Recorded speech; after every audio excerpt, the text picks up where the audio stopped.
This is the Wheel of Time Spoilers Podcast.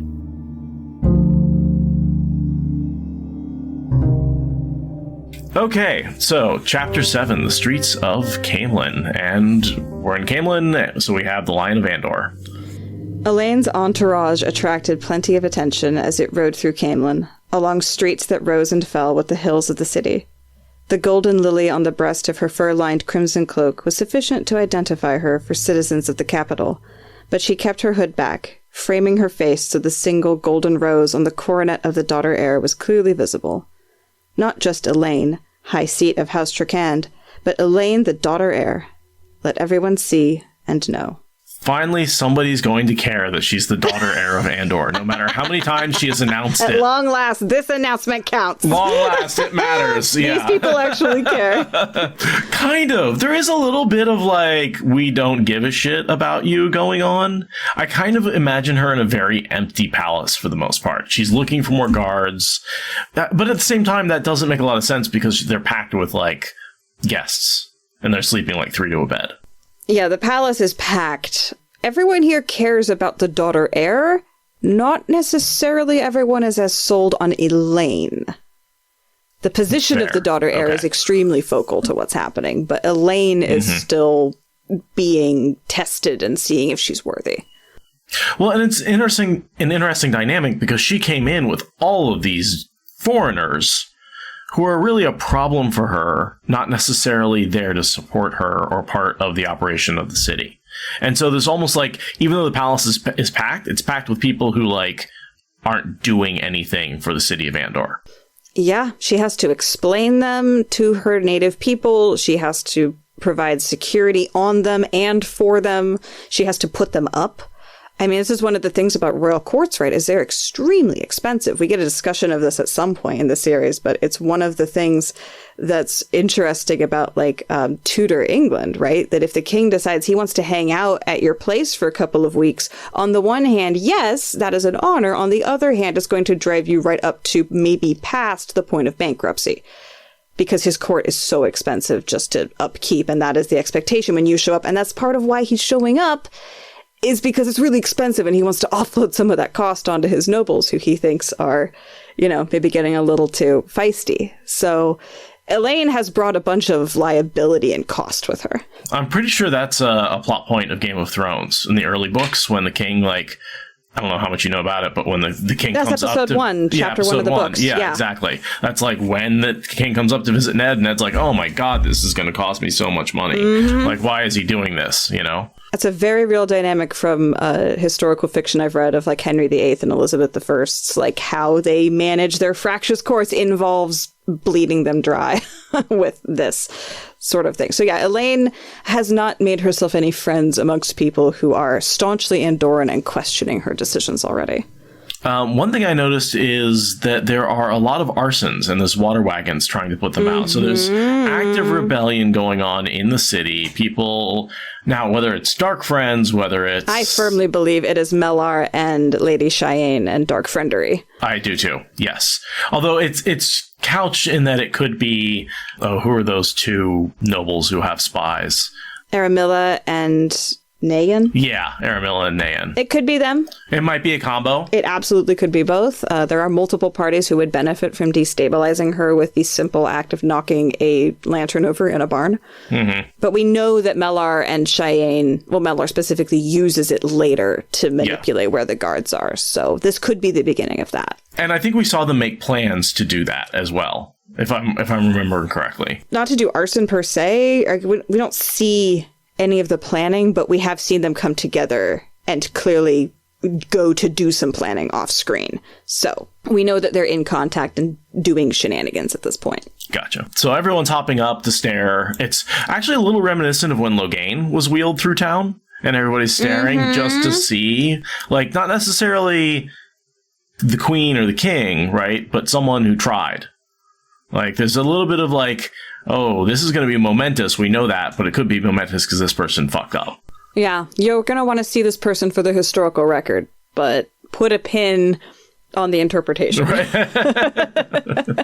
There's an interesting line here. Who holds Camelon holds Andor, the ancient saying went. It was not exactly true, as Rand had demonstrated. Yet Camelon was Andor's heart. I'm like, why didn't Rand... I mean, he held Camelon, he held Andor. Like, how did he demonstrate that that's not exactly true? Because none of the nobles ever actually bent knee to him. He kind of just came in and conquered it, and they all just sort of stood there with their arms folded until he left. Politically speaking. Okay. That's the best I got, because they don't really go into open rebellion, but neither does he crush them. Like, he hands Andor off really quick. True. So I don't know if she's taking the right lesson away from Rand's experience with Andor. Maybe I'm just missing something. But he never wins any hearts and minds at all. Yeah, no, he definitely is more of an occupying force, a shepherding force. So, and he doesn't do anything outside of Camelon. He shows up, gets rid of the Forsaken, and then hands over the keys to like Dylan or whoever and runs away. Well, no, he hangs out for a bit and deals with the stupid nobles. When does he leave Andor? There is some time where he's stabilizing it. Yeah, that does happen. But he doesn't really do much aside from try to, like, shore everything up in the absence of Ravine and the hole that he had eaten in the power structure. I mean, basically, doesn't he leave Andor when he gets kidnapped for Dumai's Wells? Because that's the whole... He's traveling back and forth between Andor and Caerhun. Oh, yeah! And that's one of the reasons why he disappears so frequently. And so then he gets kidnapped... Dumai's Wells happens, and then we know we're only like 2 months past that at this point. Right, and others have stepped forward at this point. Right, and he went off to fight the Shan-Chan, and he's been stabbed again by Fane in that time. So he just hasn't had time to get back around to it. He really just hasn't had time to go back to Camelon. It's been and he left, and Elayne showed up and tore down all his banners, so he's never coming back. But it very much feels like he left. And remember, he sent the letters before he took off. I mean, I guess he just sent those letters, right? Yeah, that just happened. That just happened. So I guess he hasn't really made plans for Camelon, or if they did, it's too late now. But yeah, Rand just never really meaningfully conquered Camelon. He just sort of was there for a minute, and then he wasn't, and it was fine. And the attack that happened on him by the Ashaman happened in Caerhun. Is that correct? Yes, yeah. The Sun Palace. The Sun Palace. So he never got back to Camelon. He spent his time in Caerhun. He really should spend more time in Camelon. Bad shit always happens to him in Caerhun. Yeah. Got a description of how the sister bond is different from the border bond, which I find weird that there is a bond that... whatever. Weird magic rules that barely matter. I mean, it's a way to keep track of somebody you care about, right? Magically. Without actually having the possessiveness of a border bond. Yeah, it's neat. I like it. It works well for them. It makes a lot of sense with their particular relationship to each other. But Avienda's like, I don't want to go on a horse. Yeah. And I get that for her. Not in a city. Where you can't even... why? Yeah. Just, why? She reminds me of someone who's like, why would I get in a car? I can walk to my destination. Like, in the city. Like... Yeah, totally. We're in a city. Why would I use a car? It doesn't make any sense. Then you gotta park it. Like, a horse is a pain in the ass in the city. Yeah, totally. And then, description of the rest of the party, which I just want to point out that thanks to the mnemonic that S names are generally cool, we know that Saritha is not the Dark Friend. We are with one of the Dark Friend suspects. She is not the Dark Friend. Mm-hmm. Saritha is the good one. I just want to point out that I remember that, and I'm very proud of myself, and I deserve a gold star. Well, thank you, chat. I'm getting gold stars in chat. I appreciate that. And then the Queen's Guard. The Queen's Guards, women. yeah. Ooh, which so radical. Most of them are just hunters for the Horn that have been recruited. Yeah, 2 of them are former, wagon guards or basically bouncers, and then, a bunch of hunters. But 8 women who Brigida thinks are trustworthy and cool, and who Elayne has outfitted like peacocks. And we see them a lot for the rest of Elaine's arc. They will be a frequent background character as a group. Kassela Razkovny is the leader, and she gets the most named screen time, but just as a cluster, the Queen's women guards are like, we now have that as a character, a single character. Yeah, with one main name, which is the leader of them. Yeah, Caemlyn. Caemlyn. Which does not easily lend itself to be pronounced from its written form. So thank you again to Michael and Kate. We get a drop that there are 10 sisters staying at the Silver Swan, which is a name that we have encountered before. That is where Codswain is stashing sisters loyal to her. So that's, if anything, almost an unaffiliated group with either the Tower or the Rebels. They are Codswain's devotees, who are often more rebels, right? Like, generally, there's not a lot, generally more so. Codswain's cadre. Yeah. Nice. But yeah, you definitely want, you can keep an eye on them, but they're not really that, they're loyal to Rand. They're not going to do anything. They're just reporting back to Codswain. They're her eyes and ears. They're loyal to Codswain, who is loyal to Rand. Right. So it's like the actual third party. It's not that they're unaffiliated, it's that they're not affiliated to either of the White Towers.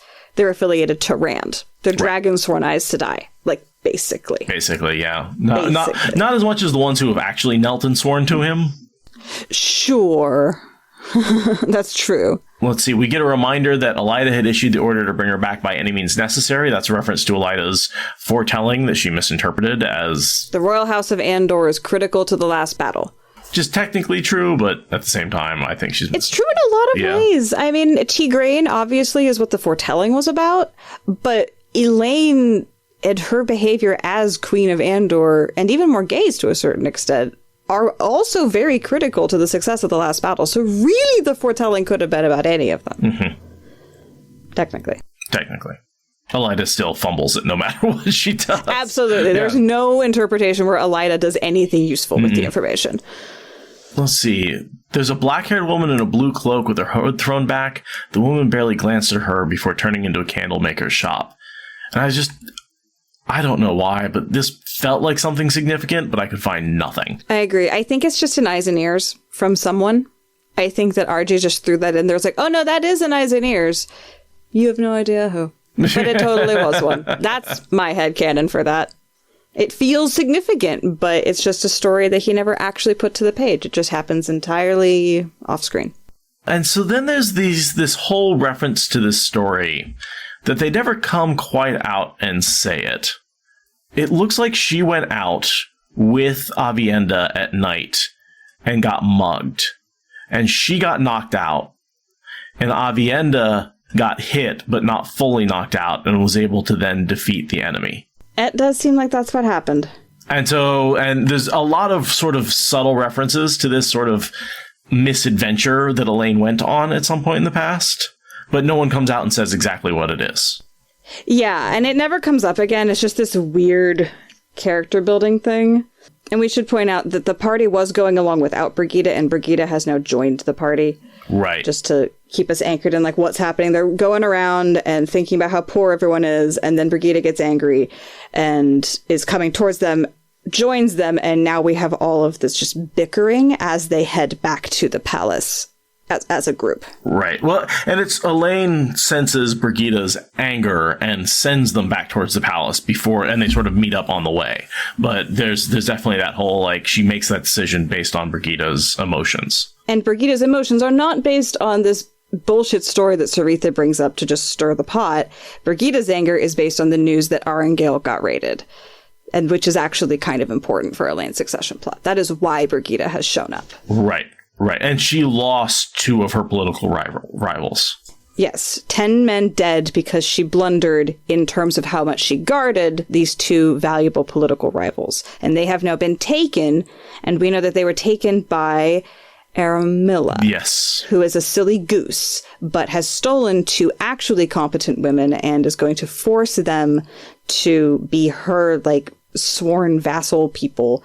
And this news has pissed Brigida off so much that she has come to retrieve Elayne and hand her first real plot twist in her succession arc. We have established that her succession arc is happening, her claims are out there, and now we've got our first, like, inciting incident to how this arc is going to go. By the way, do you know the name of the horse that Brigida is riding? No, but I can look at it because it's, like, probably right here. I don't know. Arrow.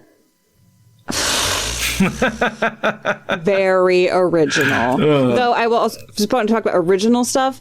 She's on Needle Street, and there's a whole paragraph about the history of Needle Street, and it's like she's trying to thread an eye of a needle with all of this shenanigans she's doing. Not on the nose at all. Oh, see, I read that paragraph and my mind went to gentrification. Ah! It was a bunch of working class needle people, and now it's like a mix of like bougie markets and imported foreigners who decided to live there. Damn Californians, go home. They're invading everywhere. I did not. My mind didn't go there, but you can clearly tell which of us lives in Portland based on that comment. Also, we get a time check on Brigida's memories. She is really starting to lose her memories at an accelerating pace and doesn't remember things clearly from before the founding of the White Tower. Like, she's really starting to become late stage Brigida, that when she gets reborn, she's like, oh my God, I was such a whiny bitch. How did you put up with me? She's entering into that phase at this point, according to her own analysis. I'm not calling her a whiny bitch. She called herself a whiny bitch. And I think she's very wrong about that. It's always when you like look back and you're like, oh, I'm sorry you complained about having my foot cut off. I don't know why. I was in such pain. She has a very rough and tumble cavalier attitude towards mental health and does not give herself any grace for how much pain she's in. There's a little bit about the city in here. You've got a woman with a child who just walks on by and ignores the food. This is a weird sentence. Too many could not even summon the energy to collect their bread and soup. There seems to be a population here in Camelon who, like, won't even go to the soup kitchens. I think we see them all over the world. And anytime we look at the masses of refugees, they're just, like, we see that in, when Nyneave and the others are, like, going on the boat down the river towards Saladar. I think we see it near the end when Nyneave is, like, healing that one sick child in the warehouse in, like, I forget where, Falma or whatever. There's this idea that the refugees have this like existential dread that stops them from being able to eat. I don't know how realistic that feels to me. Yeah. I don't know if that's like a thing. Like, do masses of displaced refugees generally just sit around listlessly and not even have the energy to eat? Or do they walk hundreds of miles and do insane things to try to get any kind of food or medicine at all? The only thing I'm thinking is maybe it's sort of an effect of the last battle, Dark One corruption. This sort of despair that's been sweeping over them is the result of supernatural forces. Because to me, it doesn't feel realistic. Yeah, it feels a little tropey to me and a little lazy almost. But I don't know. It does feel like blaming the victim a little bit as well. It's like, oh, they're homeless and hungry, and that's their own fault because they're not bothering to go get the food that's totally available to them. Yeah, there's a little bit of like, you got to help yourself. You got to like be willing to pull yourself up by your bootstraps a little bit. But also, I mean, it is a weird existential end of the world. But like, we're living through a weird existential end of the world. And like, we aren't apathetic and just sitting on the internet talking about nonsense. Wait. Did I just skip a bunch of meals because I couldn't be bothered? You're not starving, though. No, I just have ADHD. What I see recently. What would you be doing at the end of the world? Isn't that what we're doing now? Like, yeah. Yep. It's, but yeah, I'm not sure how much I like Jordan relying on that as a way of distinguishing the masses, but I do like that he has an opportunity to say that Elayne is supporting soup kitchens that are feeding thousands of people, because you read that and she tries to give her a coin and I'm like, bitch, you're the queen. Like, make a soup kitchen. And then the very next line is like, she has soup kitchens. It's like, okay. All right. You're doing the right thing. Thank you. She just wants to help this person individually. There's that feedback that of reward of handing somebody money. Yeah. Which doesn't solve the systemic problems, but it does feel good. Mm-hmm. And her, like, children are not allowed to starve in Andor, Elayne said, as if issuing a decree. It's like, okay, Elayne, if you declare it. Yeah, it's a very privileged way of looking at fixing the world's problems with a sense of perfection, completion, and urgency. It's like, okay, privileged girl, just sit down and write a bigger check. So then they realize that they have a spy in the palace, because how else would this attack have happened? That's kind of the crux of what gets discussed for the next little while. The only other little bit of world building is that they've imported a bunch of craftsmen from all over the place because of the refugee crisis, which is something we see in Manetheren as well. Mm-hmm. Yep, Two Rivers suddenly has a bunch of industries and more than farming. Right. So they're going to export glass and crystal and lace and a bunch of other things that she'll be able to tax and just doing a bunch of world building. It's nice. It's nice that, like, yeah, the world is ending, but also, like, people are still starting new businesses. Mm-hmm. Right? The world is actively ending, and someone's like, you know what? Now's a good time to cash in my dad's life savings and go into glass making. And take over the shop. Like, it's time to do that. It's a real shame that in the last battle, all these businesses will be completely gutted and destroyed. Yeah, Camelon comes out of the last battle pretty rough. Yeah. You better hope you bought insurance, glassmaker. Seriously. Yeah, we kind of jumped around that section in a non-linear fashion. Next thing I've got is Cariana Francie showing up. They're in the palace. Oh yeah, they arrive in the stable yard. That's kind of where I'm at next, is them arriving in the stable yard. And oh yeah, we did skip around this a lot. You jumped really far forward, and I was like, I have to drag us backward. That's fair. That's fair. I would give you a page number, but we're obviously in different editions. So it's hard, with these stories where nothing really happens. Sometimes it's fun to relate things to each other, but then you have to jump around a little bit. Elayne's arrival brought a fascist surprise.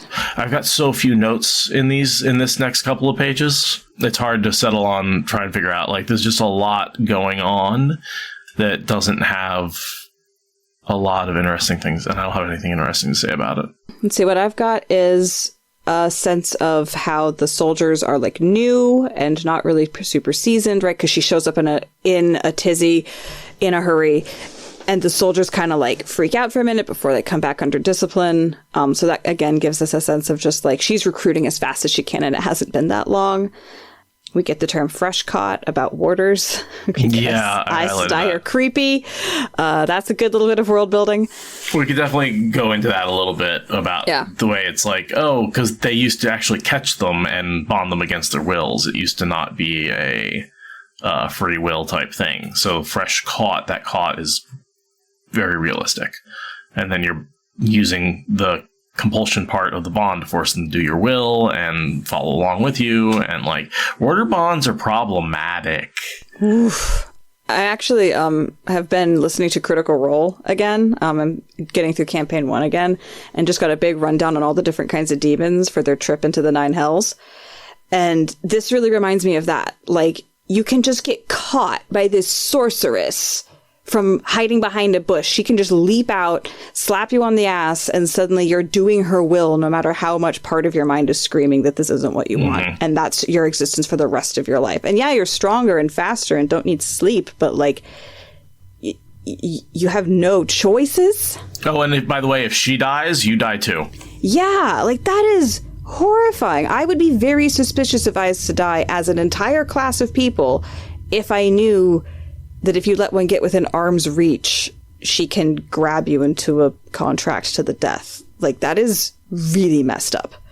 And then also, in addition to the soldiers being new and the warders being new, we've also got the servants all being new. It's another thing that gets discussed, is that the servants are all either pensioners or fresh hires. Gee, I wonder where the spies are coming from. It could be anywhere. They could be anybody who was hired, Like, there's so many new people.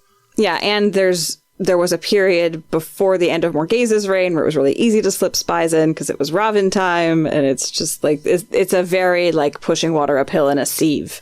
It's Ravin time. It's Ravin time. That sounds really fucked up.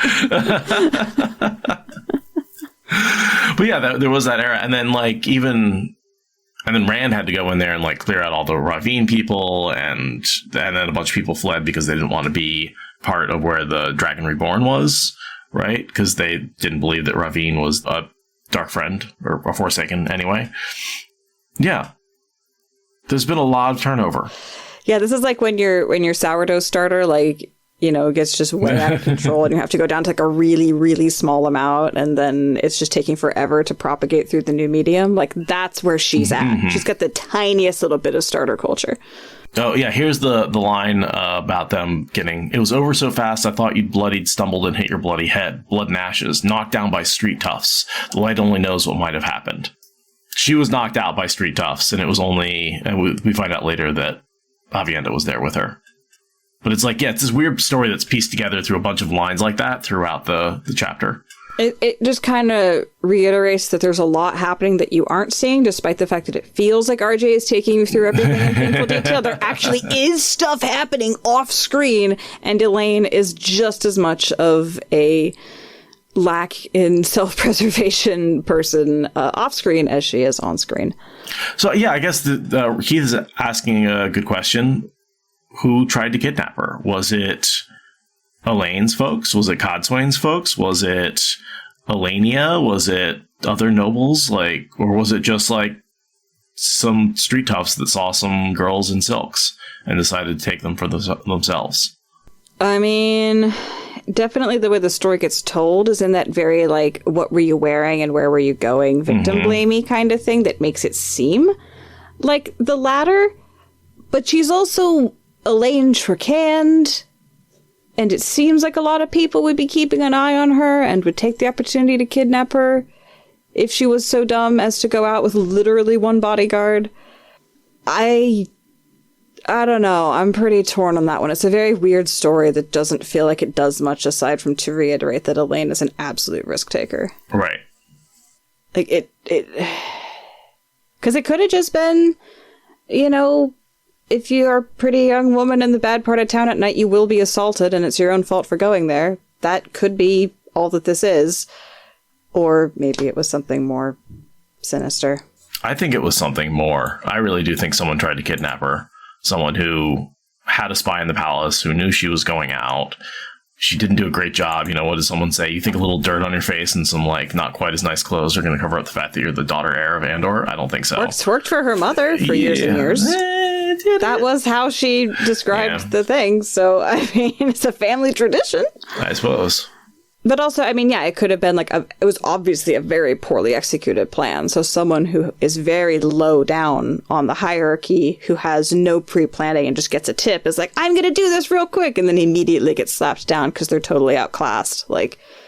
I could buy that. That's less bothersome to me than you should have known not to go to the bad part of town at night, you pretty young woman, because that's just weird. I prefer incompetent, sinister plot. I like that better. I love that Birgitta calls her out on her language. You talk about my language? At least I always know what the words I use mean. At least I know what fits where and what doesn't. Because we've seen her try and learn cursing and just do it really poorly and use the wrong words in the wrong spots. It's a good smackdown. I mean, again, just really digging into Elayne's character there and, again, showing us who she is. And who Birgitta is and how their dynamic is evolving now that they're in the palace. And there's this whole argument about Warder's cloak and about the titles that she's been given. Right. Is this an honor or is this a dig? The answer is yes. And it's just, their dynamic is very tangled. She enjoys looking at men, even the pretty ones, even if she prefers the ones who look as if they've been beaten about the head often. That is so snide. There's a lot of character recap going on here. This is who these people are. Here's the tropes about them. Here's the things I say about them all the time. Here's the physical description, the basic personality fact, right? Here's the relationship. Again, first chapter with these characters in this book, there's a little bit of relationship recap going on. Yeah, and RJ likes to he has his little thumbnail sketch of them and he wants to remind you of all that. It's just, yep, this is the dynamic. That's cool. There's, this great line of, Elayne did not want to change her, Birgitta. She admired the woman, liked her, counted her a friend, but she wished there were a little more of Warder to Aes Sedai in their relationship and much less of knowing older sister to scampish younger. And for all that Elayne is good at self-delusion, that is an extremely apt description of their relationship. She is a scampish younger sister. And that is how she gets treated because that is who she is. I'm nodding to that. So then she realizes she wants to see Mistress Harfor. And she sort of scolds this boy who's walking down the hall. And she seems to interpret it that he was... you might remember your superiors won't be pleased if they find you gawking at the palace when you should be working. Did she just catch somebody who was lounging a little bit? Or is she reading that wrong? Or who is this kid, right? I think she literally, it's kind of like soothing a horse. It's how Rand thinks earlier about how women need to control things or soothe horses or whatever when they're out of control. I think Elayne's feeling very out of control, and she's just like, you, random servant, let me exercise my emotional needs by telling you what to do with your life. It's so random. It's such a random comment for her to make. It's like she's lashing out, but not in a harmful way. And she uses him to get to Mistress Harfor, right? She uses him as a messenger and then just adds this weird little dig. And it's like, why did you do that? What purpose did that possibly serve other than to, like, vent some strange emotions you have left over from Brigida? Yeah, and it's just like, he was too nervous not to be up to anything he should not. That makes me think that he actually was doing something else that she misinterpreted. Right? So that's when I see that, and I think of, like, really evil Robert Jordan. He likes to, that would be like a Paytar, right? Who was going. I was just thinking that. Yeah, like that's sort of who he reminds me of. This dark friend who's maybe doing something he shouldn't be doing, and she catches him and scolds him, and he's like, "Oh my God, she knows I'm, trying to overthrow the palace," when she thinks he's just like being lazy, and not doing his work and just looking at the palace. So I was, again, just trying to make him be anything important and trying to pull something out significant out of this chapter, but I don't think I think I'm reaching here. I think he's just a servant. Yeah, I think you're right too. I think that RJ's putting it out there as like, hey, is this a Pater? I think you're right to identify him as a red herring. I just think that there's literally nothing going on there. And it's just Elayne having a superiority complex and wanting to tell people what to do because she's feeling at the beck and call of older women. Yeah, nothing ever comes of it, so I'm inclined to think that he is just a rural country bumpkin who's feeling a bit overwhelmed, and then the queen tells him to take a chill pill, and he, of course, can absolutely not chill in response to being told by the queen to chill. Sorry, the Daughter-Heir. She's not the queen. She's not the queen yet. God. And not for a while, all right? Oh, my God. I'm just like, let's go. I'm like with Mistress Harfor. Like, it's as good as done. Let's do it. Yeah, and so, this takes us right into Chapter 8, again, on the history of these double chapters where one rolls right into the other with no time break, no scene break. It's literally Elayne's POV.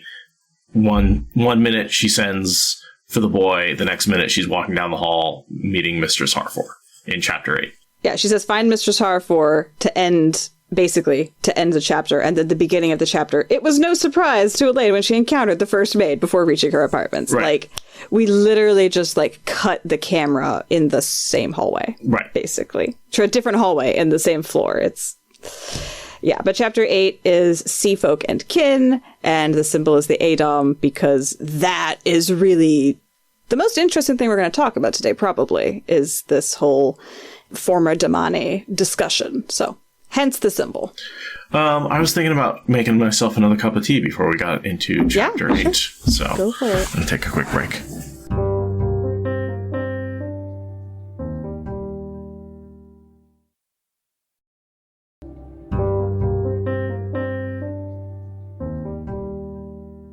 Chapter 8, Sea Folk and Kin. We get a little interaction with Mr. Harfor and Nori, who I believe we last saw with Rand. Did we actually get to see Nori in this? I don't think we did. I guess we don't get... No, that's a good point. We don't get to see him. Nori wants to speak with her later, and we do get a lot of Nori. This is a book with a lot of Nori and Harfor stuff. Uh-huh. We only see Mistress Harfor in this chapter, though. Mm-hmm. But yeah, it's a lot of interaction with her. We're really establishing her and Nori as those two equivalent characters in Downton Abbey, whose names I'm spacing right now. Well, and it's not like we haven't seen them before, right? They've been running this place with Rand, and he references that dusty man with the... He never pulls the pages out to look at them. He just clutches to them, Yeah, there's a mention in the last chapter of how he could make even a riot seem boring. Uh-huh. Yeah. No. Because of the way he reads the facts and figures. So it's just fun to see those same characters from both Rand's and Elayne's perspective doing the same thing. And they don't really change. Rand and Elayne both see them about the same way. Like, we get so many POVs where people change radically. Nori and Harfor are characters that very much just stay as they are. They're very just solid, minor characters that don't have a lot of complexity. So yeah, we were going to talk more about spies. That's where we start this conversation, is that there's some spies from the last few months of Morghase's rule. They're not super recent, but they're not super established. And Elayne thinks about how strategically vindictive she needs to be when she gets the crown. And it's just a bunch of spycraft, statecraft, suspicion stuff. Now, and as far as I can tell, there's no real clue as to who they're spies for, right? We have the opposing groups who are trying to take the queenship. We've got the Dark Friends. We've got the Aes Sedai. So many different Aes Sedai. And a bunch of different Aes Sedai factions who all could be, putting spies in there. Possibly the White Cloaks. Maybe. Nah. I doubt it. They have a lot of other stuff on their plate at this point with the Shan-Chan taking over their country. Right, getting almost wiped out. But, it doesn't mean that they didn't have some spies in the Andoran Palace at some point. Like, sure. I'm sure they want to know what's going on in Andor. Yeah. Yeah, my money's always been on it being Aramilla or Elayne or Neon. But yeah, there's nothing that ever says who it was in particular. And I do think some of them were Dark Friends, right? Because some of them are from the Samael, you've got Melar and his whole cadre in there, right? So. Oh, yeah. I mean, basically every other person you see is an eyes and ears for somebody. There's so many people who need to know what's going on as soon as possible. Listen, in our modern society, our side gigs are podcasting and content creation. Back then, it was spying, right? That's how you earned a little money on the side. That's how you got ahead in life. Is you had your job, and then you had your side gig, and in that case, it was spycraft. And the more people you could sell your information to, the more money you made. So.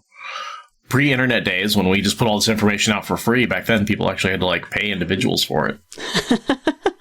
Yeah, now we spend money on getting people to please follow the details of our lives. Food is spoiling. Right. That's much of the flour is full of weevils and moths, and half the cured hams have turned, as well as most of the smoked fish. And she later thinks that's weird to have happen in this winter, right, when it's cold out. Usually things are at least a little frozen, right? You don't generally have things turning in the winter. Yeah, you're getting this hint that even though they fixed the weather, they haven't loosened the clutches of the Dark One on the world. They still have a lot of dark influence to deal with, even if they corrected the climate in and of itself. And that's why I'm inclined to think that the homeless people not making any effort for food is an influence of the Dark One, right? He's clearly fucking with people. He's fucking with food supplies, and I think he's messing with people's motivations. I could see that. He's going to have an easier time getting into people's dreams and speaking to their despair, and yeah, I could see that being a good explanation for that. I like that. Let the Lord of Chaos rule. We get this great quote from Morghese in flashback. I rule Andor, but at times I think Rena Harfor rules me. Yeah. Definitely a recurring theme in Downton Abbey, the structure itself and the servants themselves are actually in charge of keeping the rich people's lives orderly, which means the rich people have to listen to their servants. Right. Well, and Rand said the same thing about Mistress Harfor. Mm-hmm. I think that sentiment gets expressed about that person in every palace at some point, I think. And also, what's her name, who's running the school? And Roof mistress. I mean, the Aiel have a term for it, and it's these roof mistresses. Varying places that aren't necessarily just the Aiel, but the person who's in charge of a major home and runs this has a lot of power. More so sometimes than the people who come and go frequently. It's the rock under which the waves are just wash over it, and the rock's still there, and it doesn't matter. Yeah, it's the matriarch of the system that is existing that all these other characters are moving through. I love the comment here that Master Nori had pretty much the day Ravine moved in started taking care of Andor. He was so on top of it and so discreet that he noticed problems the second they started, and he didn't say anything. He just corrected for them. And it's heartbreakingly loyal of him to just be in the background watching it go to hell, but moving resources around to keep it from going to hell as fast as it could. Mistress Harfor is in charge of the palace. Nori is in charge of Camelon. Right, he's the one who's keeping the city running, whereas she's keeping the palace running. Right, because it's a tiny city inside a big city. You can't do both at once. Right, and that's sort of where they're both very jealous of their fiefdoms, right? She doesn't want Master Nori doing anything inside the palace, and he doesn't want her doing anything outside the palace. Although, obviously, there's going to be places where those responsibilities interact. So many intersections of those things. And they both have to work with Elayne. So it's a silly rivalry that nonetheless keeps them both competitive. And with each other, right? I mean, you got to import things into the palace through the city. Exactly. Right? They have to talk to each other. Elayne's not staying in the queen's chambers because she's not queen yet. She's not sitting on the throne yet. And then we see some kinswomen moving a former Damani. Right. And they don't specify which one. There are, I believe, 5 Damanis. Damani? Damanis? Damani. That's not pluralized. Yeah. It's one of those. So, Morel, Jalari, Alivia, Kara, and Lamore. Mm-hmm. The most important one being Alivia. I said Alivia. Alivia. Yes, Alivia. The 400-year-old Damane who's more powerful than Nyneave and will help Rand die. Yeah, and is really the focal point of how this chapter concludes. She's one of those characters who I wish had gotten more of a role in the last battle. Yeah, she was deeply underutilized in the last battle. It's like, as much as I love Andral and Pavara, that kind of spotlighting at the end would have been more appropriate on Alivia. The way Talmanes got a lot more space. Sure. I expected something similar to that for someone as powerful as Alivia, that she would be given a Talmanes, like, oh, your guy's gone, and now you have to step up. And all she does is steal a pouch full of gold on a horse. And some clothes. I mean, I'm sure she blasts some stuff during the last battle, but it's all in a circle off screen. We don't get Talmanes with the dragons kind of moment from her, which would have been pretty cool. But this is the moment when she's like, fuck it. The other one who's as powerful as that grandma, but she's still a novice and and is just coming into her powers. So I can see why she's still underutilized. But you would think that Alivia would just be, with all of her years as Damani, learning all of the attack weaves, learning how to fight, being as powerful as she is. And the way she performs during the cleansing. They know she can kick ass single-handedly by the time they get up to the last battle. Like, they have seen what she can do if her Seanchan resume wasn't enough. Right. But yeah, we're skipping ahead a little bit here. We think about how these women showed up. The fact that Elayne has all of these women to deal with, and it's because Rand sent them to her, and she's like, Rand, how could you be so annoying? The reason that they're moving them is because they have to go into different rooms to sleep, because more people keep showing up, and this palace doesn't have infinite rooms. Well, I mean, she brought a lot of those people herself. You know, they came from the invasion of the Seanchan, and they fled from that. They're effectively refugees. Yeah. Yeah, so that's just sort of a mess, and Elayne gets delivered the news that there is good news of a sort about the Damani, and she needs to go talk to, what's her name? Mistress Corley from the Kin. She needs to go talk to her. Yeah. And so there's news for Elayne to go see, and she thinks this really, oh, woe is me line about how ruling means endless weeks of drudgery and rare hours of doing what you wanted. And honestly, cry me a fucking river. I don't care how hard you think this is. Rianne Corley, thank you. But on her way to meet with Rianne Corley to hear about good news of a sort, we get a very fun little side quest that pops up, which is Vandene and Kirstian and Zarya. Mm-hmm. So basically, Elayne runs into the three of them because Vandene is looking for her, because the two kinswomen / novices have figured out who the targets for the murders are. Right. They follow the logic, basically. They've been the whites. They're like, oh yeah, no, we figured that out too. It's pretty obvious that, like, there are no dark friends in the kin, which they might have assumed because they were kin. And there was no chance that someone so far from the sea would know of the right poison. So it couldn't be any of the sea folk. Yeah, it's not a difficult conclusion to reach. But so far, supposedly, these are the only two that reached it, and they brought their conclusions to Vandene, who's coming to Elayne to be like, please sit on them with a pillow until they stop twitching for me. Vandene goes on this long tirade explaining it, and despite the scowl she directed at Kirstian and Zarya, the two overage novices beamed with delight. There had been a compliment buried in the scolding, and Vandene was sparing of compliments. So it's just such a tertiary relationship, but there's this whole little triad thing happening where this one woman is in grief and not dealing with anything, and these two very old, very experienced novices are shadowing her against her will and insisting on helping her do her thing. And it's almost entirely off screen, but it's a very important dynamic. I mean, it leads to the whole encounter with the house on Full Moon Street, I think, is the one that is. Yes, where they die, and like Elayne gets captured, and like this is the beginning of that investigation hitting its conclusion, honestly. There is one line here, apparently, that's in air, and this is from Encyclopedia Watt. The paragraph that starts, "These children," Vandene went on more firmly, "have been thinking over events in Harlan Bridge." Does it say Harlan Bridge in your book? Uh-huh. Apparently, it's supposed to be Cullen's Crossing, was the name of the town where that occurred. Really? So that is an error. Oh. And it may be fixed in some of the newer novels. Interesting. But yeah, if you look in The Path of Daggers, chapter 28, Elayne and her party stay in Cullen's Crossing 2 days before they reach Caemlyn. Adelius and Itzpin are murdered there. Wow, I never noticed that inconsistency. Huh. Trippy. They do stay in Harlan Bridge, but that's not where the murder takes place. The Town Montage sequence. And even Robert Jordan got his Town Montage sequence incorrectly this one case.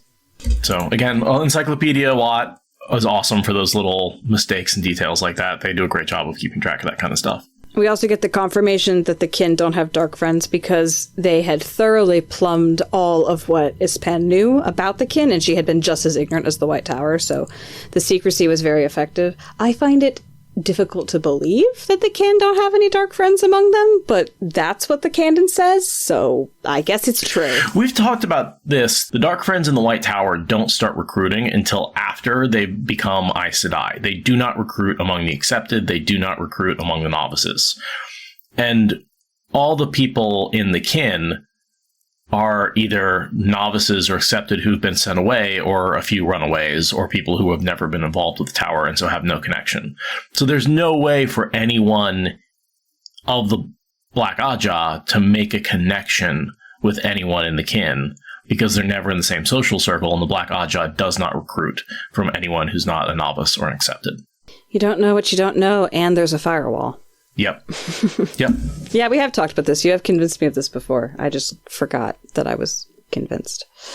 No, it's tough. It's one of those things where you're like, really, all of those women, not a single one of them just happens to already be a dark friend? Because we do see, I believe, like Alviarin, maybe. Don't I think quote me so. on that. No, it's like Leandrin. Leandrin. I think it's Leandrin. One of them was a dark friend before they even came to the White Tower, right? So it seems odd that not a single dark friend ended up in the kin.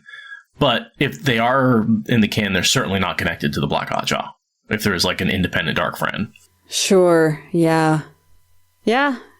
And there's just, yeah, as we pointed out before, there's just so few people actually involved when you do the numbers that, like, things not existing actually does make statistical sense. It's right. Not like we have, like, millions of Aes Sedai to choose from. There's only a few thousand total, only like 10,000 channeling women in the whole world. Like, there's not that many.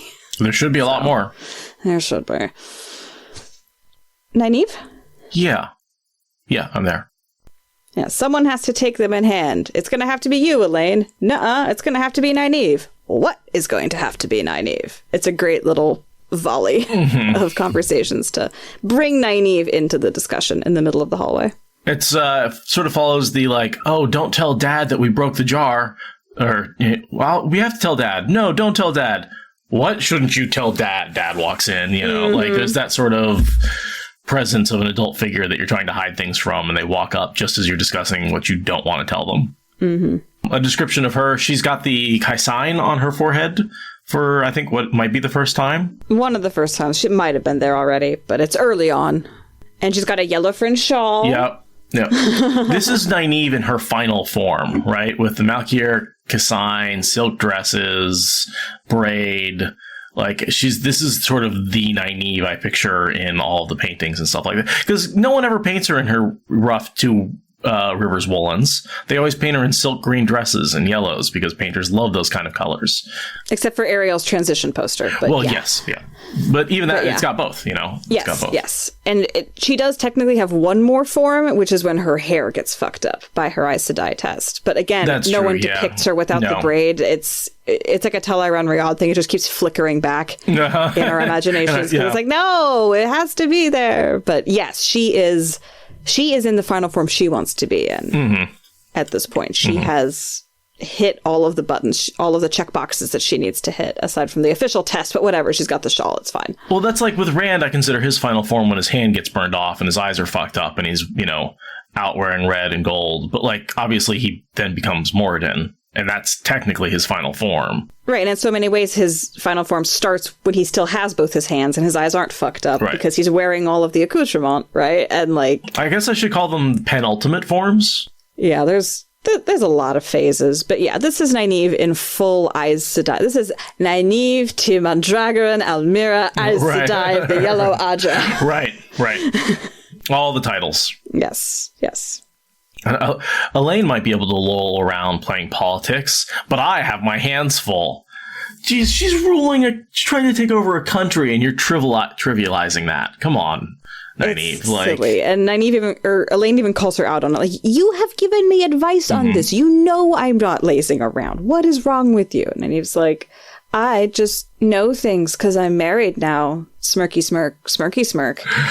Well, and I think the whole setup here is that Nyneave does not want to help the sea folk. She doesn't want to be a teacher. She doesn't want to, be stuck in those rules. And so when Rand shows up and is like, hey, you want to go on an adventure? She's like, yes, I do. Yes, I do very much. I want out of these responsibilities. This is not something I want to be doing. I've been forced into this. Right. And this is even about the sea folk. This is about dealing with Kirstian and Zarya. Mm-hmm. This is because Nyneave gets told, oh, you have to take them in hand. And she says, the fuck I do. Right. And puts them back on Vandene. And that's why Vandene ends up stuck with them permanently. Is because Nyneave says, nah, I already have too many people to run away from. I don't need another one. Right. And there's this whole discussion about how Nyneave is really frustrated with the kin because they've decided that she isn't God. And that apparently rubs her the wrong way. And it's this whole, Nyneave is content with land, but irritated with the kin and busy and telling people what to do. It's just a montage of Nyneave stuff. I remember someone telling me, you've taught novices before, Vandene. There, it's settled. And then I love her response. Oh, I did teach novices for a time. A short time. The mistress of novices thought I was too hard on my students. And the students her name was Sarayla Bagan. Yeah, who was a legend. Notoriously terrifying Amerlin. Yeah, she told Vandene that she was too hard on novices. It's like, ooh. And I think Kirstian actually, was a novice under Sarayla Bagan's rule or something because of the age thing. And so, when she blanches, it's that's a trauma that's 400 years in her past that's still very there. Mm-hmm. But it is a good call on Nynaeve's part. It's just funny how she's able to steamroll over Vandene. For all of Nynaeve's protestations about how much she doesn't care to be Aes Sedai, she, much like Cadsuane, just casually takes control of the other Aes Sedai. Once she learns she can, she very quickly stops protesting that it's a stupid system. Yeah, well, and her lack of respect for the other Aes Sedai help her just be like, you don't know what you're talking about, listen to me. There's a little bit of wise one hierarchy in there of just assuming that you know right, you can take might. Doesn't hurt that she's stronger than almost anybody else there. Literally everyone else there. Alivia is in a different room and not yet discussed, so she is still the strongest person there. Alivia was my almost, yeah. I love this saying, stubborn woman, Nyneave grumbled. And then Elayne says, she did not say that Nyneave calling anyone stubborn was the rooster calling the pheasant proud. Someone from the Two Rivers saying someone else is stubborn is a little ridiculous. Mm-hmm. And then she talks about how she's thinking about giving Vandene calming herbs without her consent, which, strong disapproval of dosing people without their consent. It's very on brand for Nyneave to think she knows better, but pro tip, that's a violation of bodily autonomy. Don't do it. Though people getting given tranquilizers in response to grief is a pretty common enforced medication thing. probably not a good thing. I don't know, when you're killing yourself with starvation. Exactly. There's arguments to be made there. Right. But I don't like how Nynaeve's just like, I'm going to dose her. It's my prerogative. It's like, stop. Respect people. Yeah, but that's Nyneave just being like, she doesn't express a desire to do something. She expresses an action. I'm going to do this, as opposed to I want to do this. Because she doesn't always follow up without consent. It's like, okay, that's just her spouting off. Yeah. It's not, there's a big step from wanting to do something and doing it, Yeah. I don't think she ever does. Do we want to talk about the Nyneave land marriage and what Elayne thinks about that? Or do we just want to cringe right on past it? She sees the public persona of Lan as this very stubborn, frightening man with no real passion, and makes some assumptions based on that. And then when he shows a little bit of passion, she goes, ooh, maybe it's not so bad. And it's very cringy and childish, but whatever. Yeah, I find the whole, Nyneave is smiling at her condescendingly as Elayne is, thinking these, private condescending thoughts. And it just all feels very snarky and smarmy and just full-body cringe. Just very childish. Just a very childish approach to evaluating other people's relationship choices. Okay, cool. So we're going to cringe past that. Excellent. Next thing I've got is that 18 of the kin who accompanied them to Camelon have now been sent back into enemy territory to attempt to spirit other kinswomen out of Seanchan territory, which isn't a plot I think we ever get follow-up on, but is very incredible as a setup. I wish we got some follow-up on this, because it's that is a badass mission to go back. Because I don't think they can get way back out again. No. So they've got to get in there, escape detection themselves, find somebody, rescue them, and get them out. That's significant. It's very significant.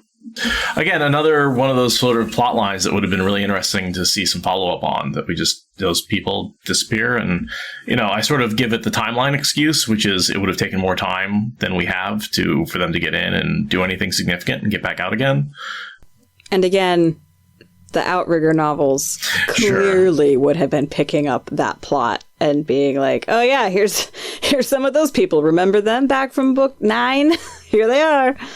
That's sort of what I imagine is all this stuff with the Seanchan that's left sort of unfinished by the end of the series. I think of that as that would have been the Outrigger novel of how does Matt deal with the Seanchan and what happens to that empire, and how do they deal with the fact that Soldam can be Damane? How does Tuon deal with that? What's going on between them and the Aiel in terms of when they capture Aiel channelers? How's that going to get resolved? How do they deal with circles? How are we dealing with men who can channel? I think those are all things that could have been addressed in the Outrigger novels. Absolutely. And it's nice that he left himself those big off-ramps of no, here's unfinished business. I'm not going to be making something up whole cloth. I'm leaving myself these outs, but... Well, book ends not necessarily where the story ends, but where you choose to stop writing about it. Because a good story doesn't all wrap up in a bow, right? Because life doesn't act like that. You can finish a major event like the last battle, and this is realistic enough that you're still going to have a lot of unresolved issues that are going to continue forward and make the world still be a real live, fleshed out world, right? The end of World War II didn't mean that we never had any problems with other countries again. Really? I haven't kept up with world history after about midway through World War II. How did that go? Yeah, it was the war to end all wars, so clearly there was no war after that point, ever again. I'm pretty sure that's how that works. It's Nicholas foretelling the last battle done, but the world not done with battle. It's story of our goddamn lives, Nicola. Yep. So there's some discussion here about the Soldam and how they still deny they can channel, even though they're obviously seeing the weaves. And yeah, they get into a room. There's Elise and some Damani, and they get deeper into a technical discussion of how all this fuckery is going to work. Has been working.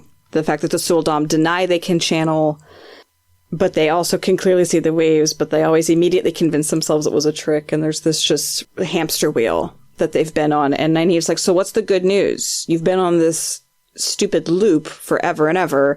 What's the change? Well, and I think we also see that with in the circus, right? When they have some of the captured soul, when Matt has captured some Soldom and the Aes Sedai are trying to convince them they can channel. Yeah, Rena and Sita. Rena and Sita. So there's sort of a similar pathway there. This is foreshadowing that discussion. We're seeing how difficult it can be to convince them. But Rena and Sita are coming from a very different place because of stuff that was set up in book 2. So, yeah, this is preparing us to revisit them and see how that dynamic plays out. And right now, we're just, how do you convince someone who genuinely doesn't believe? Right? Rena and Sita believe by the time that they get put into that situation. They know it in their heart of hearts. Marley here has yet to admit it in her heart of hearts. And so, of the 5 Damane, 2 of the native Damane are still unconvinced, right? They were born and raised in the system. They are still still brainwashed. They don't want out, right? But of the 5, 3 of them do want out. One of them is Alivia, who's a native Shan-Chan, and she has decided that she absolutely hates them. And right, she's sort of been put in the collar since she was 12. She's been there for like 300, almost 400 years. She's been imprisoned.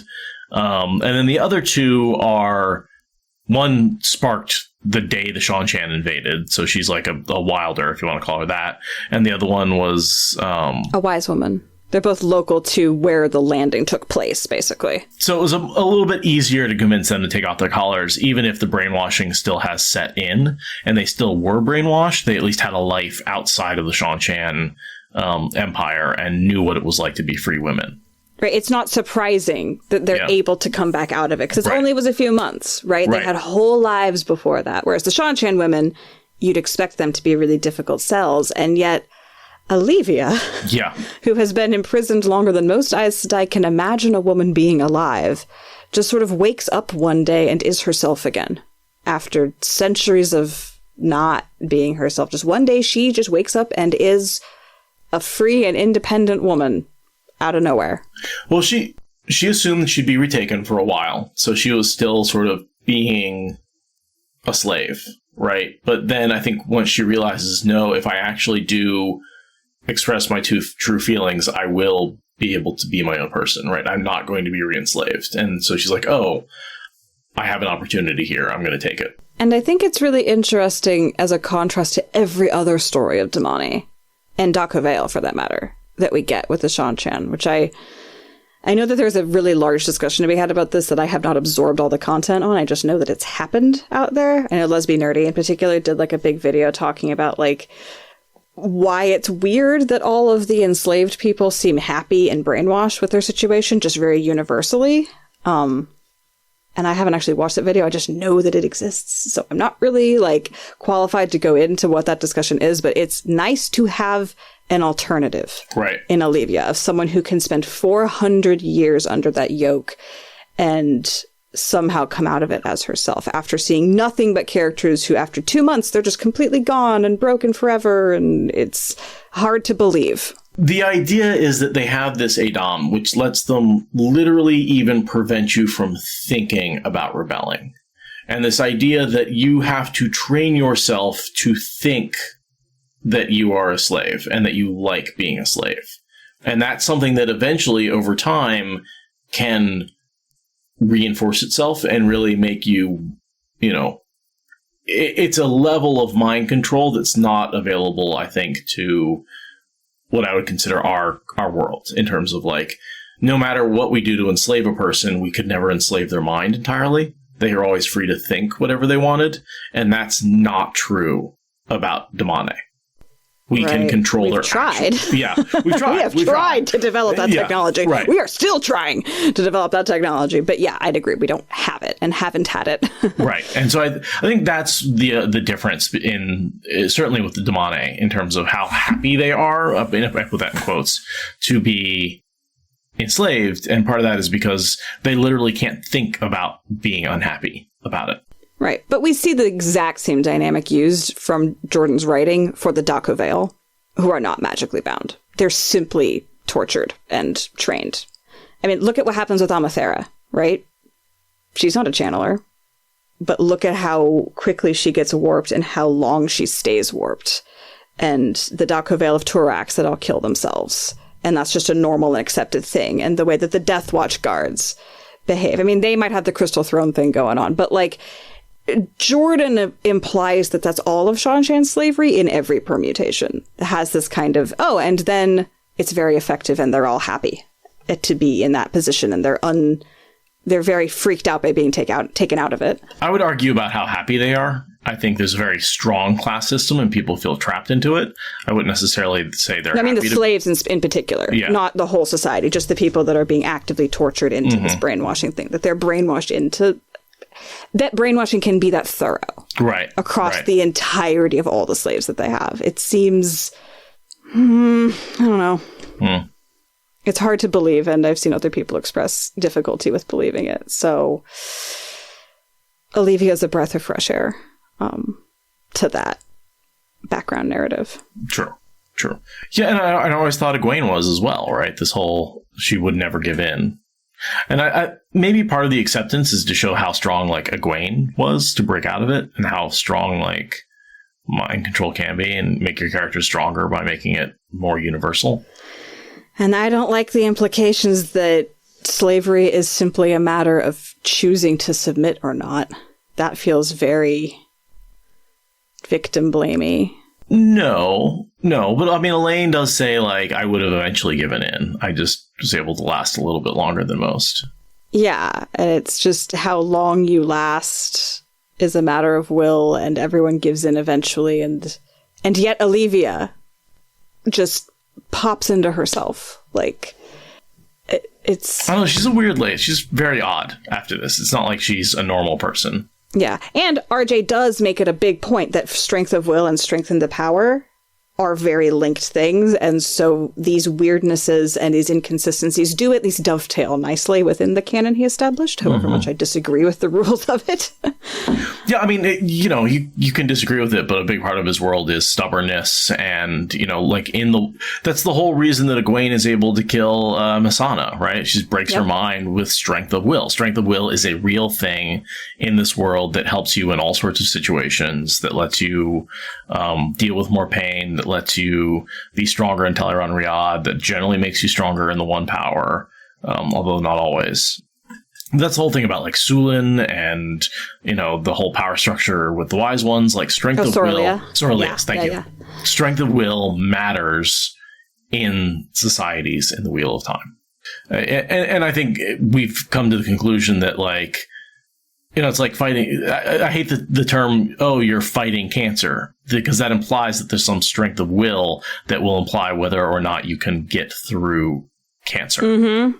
Yeah, totally. And that's not, strength of will has almost nothing to do, if not 100% nothing to do with surviving cancer. It has more to do with the treatments you take and just, the various genetics and health outcome and strength of will aren't related when you get cancer. Right. Not in a consistent way. Not in a consistent way. A lot of people who have cancer don't like the term, we'll put up a good fight. We'll fight the cancer. Because then what if you lose? Does that mean you didn't fight hard enough? Mm-hmm. Right? Yeah, exactly. There's victim blaming. You have to be strong enough. This is a choice. Undertones to that. Right. That's sticky and gross. And that being said, strength of will is almost a third magic system that exists in the Wheel of Time, right? You've got channeling, you've got Teleron Riyadh, and then you've got, like, strength of will, which seems to be something that gives people power. It's like Taviran. It's not real, but it's real for our purposes. Right. So the discussion that they're having is, can a woman overcome 400 years of brainwashing? Can she be trusted? Also, she's got a big cannon. Yeah, she says she wants out, but can we believe her? Can we trust her? Because she's so incredibly powerful. And they make it a big, huge clusterfuck of a to-do, and then Lan cuts right to the chase and says, if you don't let her out when she says she wants out, then you're the Shan-Shan. Then you're enslaving them. Yeah. Like, it's very simple. Mm-hmm. And Nyneave thinks about it for a good long 2 Rivers minute and then says, yeah, what he said. Because it's a really good argument. And it is. I mean, yeah, when it comes down to it, yes. Yeah, they want out, you have to let them out, right? Like, and you'll watch them carefully. If you're on a mission to let them out, you can't deny them and what infantilizing hypocritical nonsense. Like, no. Put up or shut up. Unless you know she's lying to you. Yeah, if you have evidence that this is deception, but like, and put guards on her, sure. Yeah, but like, follow through. Mm-hmm. And they do. They do. And it pays off really well. They don't end up getting stabbed in the back by some PTSD coming out of her or a deception or whatever. She simply goes forward as she said she would. And Lan's response to this decision is to say Taisha Manetherin, which makes Nyneave get all soft and squishy inside. And this is whole meaningful eye contact. And Elena's like, whoa. And it's a whole, the string orchestral section of the soundtrack really swells at this point. The lights part in the clouds. Like, it's very cinematic. And then we, of course, get Elayne's comment. Maybe he did not chill their marriage bed after all. The thought made her cheeks warm. Which cheeks, Elayne? Which cheeks? I'm just going to cringe my way right past that. But again, that's just, you're seeing another couple and you're wondering, like, wait, do they get it on? I guess. Probably. That's why they're a couple. But, like... Yeah, it's a very teenager looking at, like, your parents kind of vibe. Just like, ew, I don't want them. Yeah. It's like, well, then don't look. Right. Because I feel like there was definitely that, like, there's been a lot of comments from Nyneave about power dynamics and he doesn't take advantage. Well, not really. Like there's been comments like that, which are just like... There's that moment when they're taking off to Tanchico and like he like totally makes out with Nyneave, like right in front of everyone. And Elayne's like watching to be like, ooh, is that what I look like with Rand? Like... There's a history here of Elayne observing Nyneave and Lan and coming to some interesting conclusions. She's so young sometimes. She's so young all the time. No, you're right. Sometimes there are moments when she is very, very mature, and they're usually in the plot arcs that I find the least comprehensible. So the more with the politics when she manipulates people correctly, and the fascination with cursing, the fascination with sex. There's this very sort of person who didn't get a chance to experience the world, was very sheltered growing up, and is now out there being like, oh, wow, this is what the real world's like. Interesting, and like just experiencing college for the first time, basically. She's a very, very sheltered person who, once she comes out from all of her sheltered puritanical upbringings, is actually a pretty wild and freaky person. Right. But she has yet to really discover that. She's, at this point, still being like, oh, being a Puritan isn't the only way to be? Fascinating. Mm-hmm. Well, and again, I think we're headcanon that she and Aviendha were in a relationship. So much so. So there's, because she talks a lot about how much she misses her, and I just disregard the lines that clarify that they definitely aren't sleeping together. Those are just wrong. RJ just wrote wrong words in the books and fight me. Yeah, it does happen every once in a while where we do have a correction that needs to where like with the bridge earlier. Like clearly he made a mistake as to where that fight took place, and he's also clearly making a mistake whenever he includes anything that excludes Elayne and Aviendha from being in an actual relationship. Yeah. It's amazing to me how much stuff he wrote in that was queer-coded if you squint hard enough that he explicitly tried not to make queer-coded. But you get a bunch of queer people, like Queers of Time, like pawing through it for any little bits and putting together the headcanon. And it's like, no, you wrote really queer shit, dude, actually. Yeah. It's fun. Sappho and her friend. And that kind of gets us to the readout with the Soldom. Yeah, that's all I have. Trying not to look at them, her eyes fell on Marley, still fastened in her chair. The Shanchan woman was staring straight ahead, tears flowing down her plump cheeks. Straight ahead. At the weaves holding sound away from her. She could not deny seeing the weaves now. But when she said as much, Rhiann shook her head. They all weep if they're made to look at the text says waves in mine. It's supposed to be weaves. It is. Mine's weaves. There's a missing E. Yeah, no, mine's been corrected. Nice. Good catch. All right. They all weep if they are made to look at weaves very long, Elayne, she said wearily, and a touch sadly. But once the weaves are gone, they convince themselves we tricked them. They have to, you understand. Else they'd be Damane, not Suldom. No, It will take time to convince the Mistress of the Hounds that she is really a hound herself. I am afraid I haven't really given you any good news at all, have I? Not very much, Elayne told her. None, really. Just another problem to stack up on all the rest. How much bad news could be stacked before the pile buried you? She had to get some good, soon. So that was a fun little two-parter on Elayne, and probably the last of our two-parters. At least for a while. At least for a while, because the next few chapters tend to go into actual more detail, and there's some more things happening. We've gotten past the recap part of yeah, that was up to chapter books. 8. Yeah. Next one will be chapter 9, and we should be able to slow back down to 1 per. Yeah, I've enjoyed skipping through this more quickly. It has definitely felt appropriate to the way we stretch this out. We're getting like a nice almost 2 hours out of 2 chapters instead of not quite an hour out of 1 chapter. Right. And they go together. They've really gone together in a very flowy way. They really have. He really has cut the scenes. All these chapters have been chapter 1 and 2, same scene, cut in the middle. 2, 3, same scene, cut in the middle. 4, I almost wonder if he didn't write 4 chapters and someone said, these are too long, we're cutting them all in half. Yeah. And the next chapter honestly continues on in the same vein. It's the same scene, but enough stuff happens in it that it didn't merit being part 3 to this recording.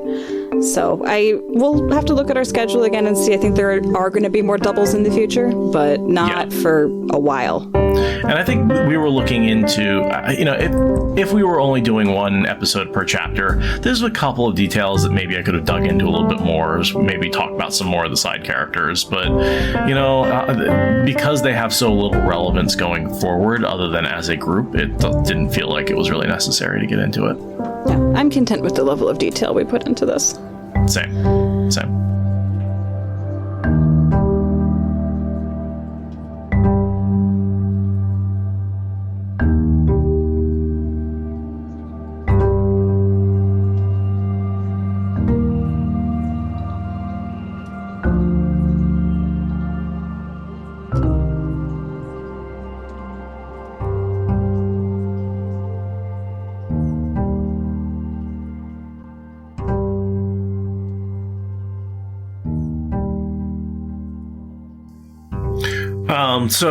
I did want to bring this up on recording. I had a couple of tweets that I thought were kind of fun.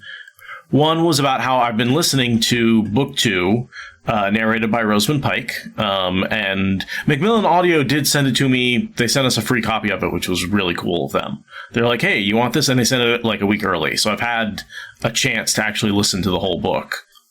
Anyway, the point is, I got towards the end, and I was listening to the Sean Chan, and Rosamund Pike was doing a definite Texas-ish / Southern accent. It was faint, but it was there. And, if you know anything about the fandom, there's this controversial quote from Jordan where someone asked him what the Sean Chan sound like, and he said, Texan.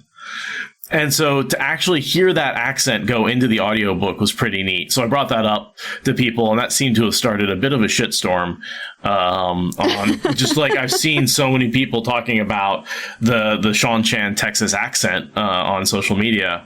And it even got a response from Sarah Nakamura where she responded, no, in all caps, and then with crying emojis after it. So I'm taking that as confirmation that there will not be a Texas Southern accent in the TV show, which is actually kind of satisfying to get that information out of them.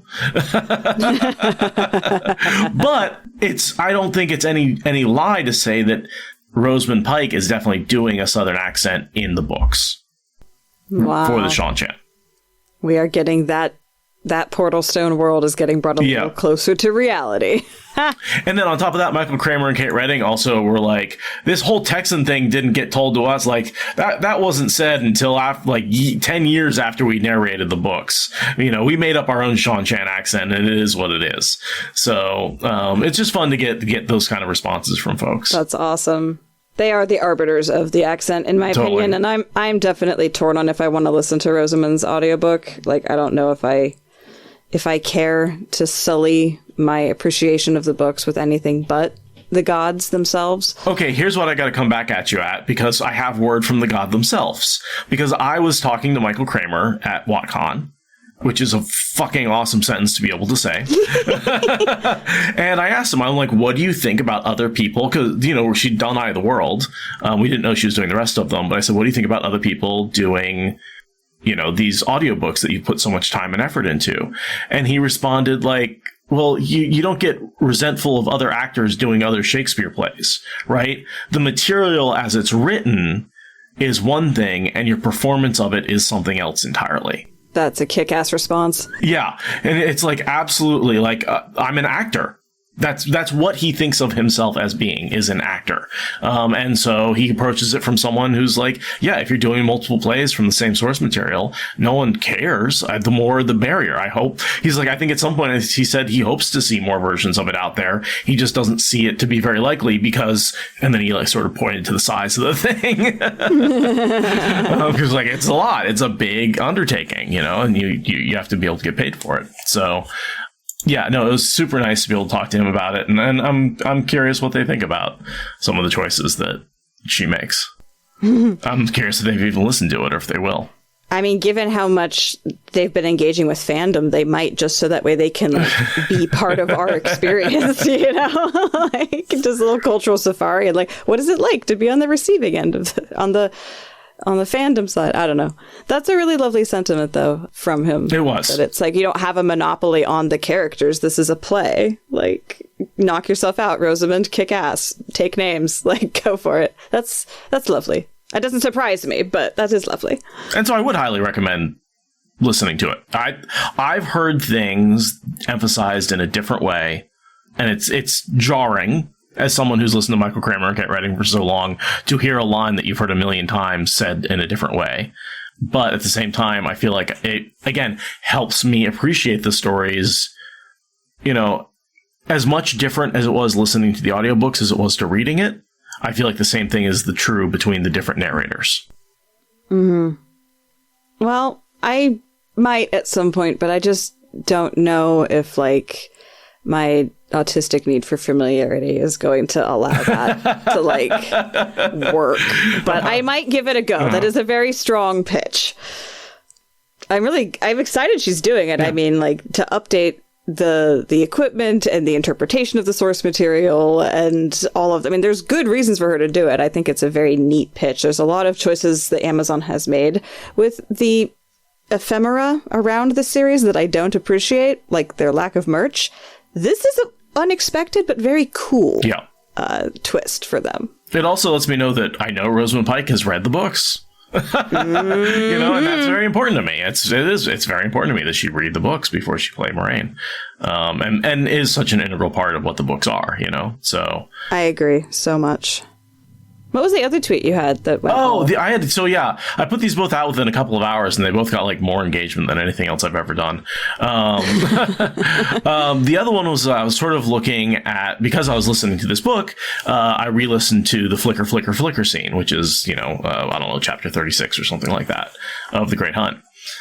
And at the end of it, they get to the other side, and Varen looks up at the trees and goes, oh, it's been about 4 months that passed. We haven't gained time. We've lost time. There's that famous line, you know?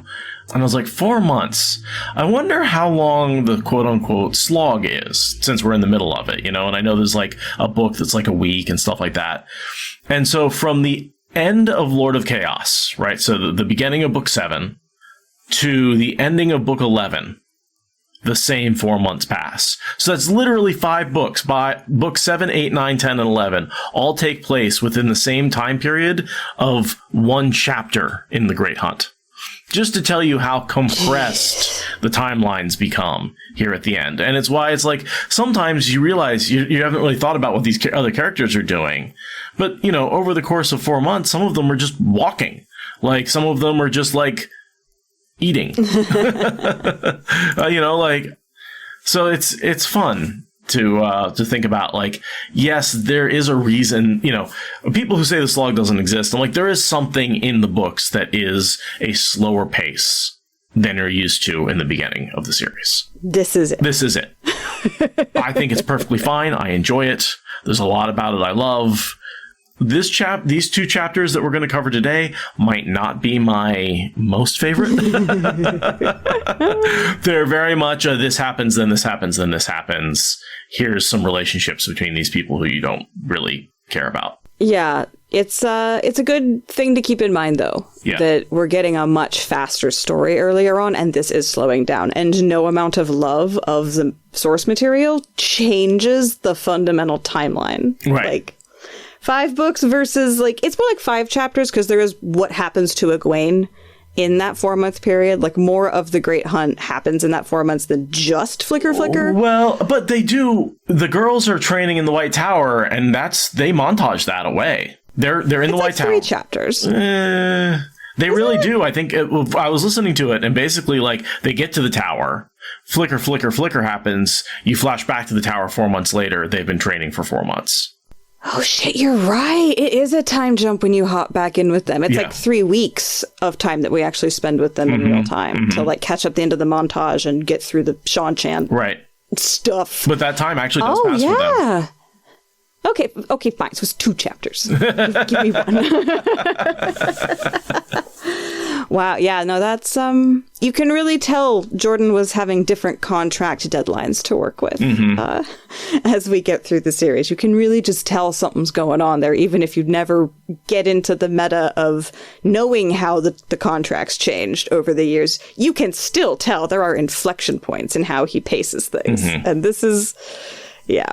And I think that comparison really nailed it into people's heads, just how much the pace changes between the two.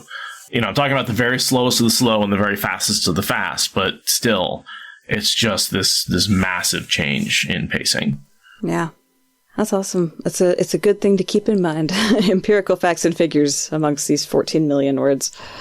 Because it would, none of these 2 chapters would be included in the earlier. It would just be, we'd have a flash to Elayne having been in the seat for a couple of weeks. And all of this would have been a flashback or relegated to... Yeah, like a paragraph of exposition about people that are there and the kinds of relationships that they've developed. And like so much of these 2 chapters is RJ just repeating details that he has said before and will say again.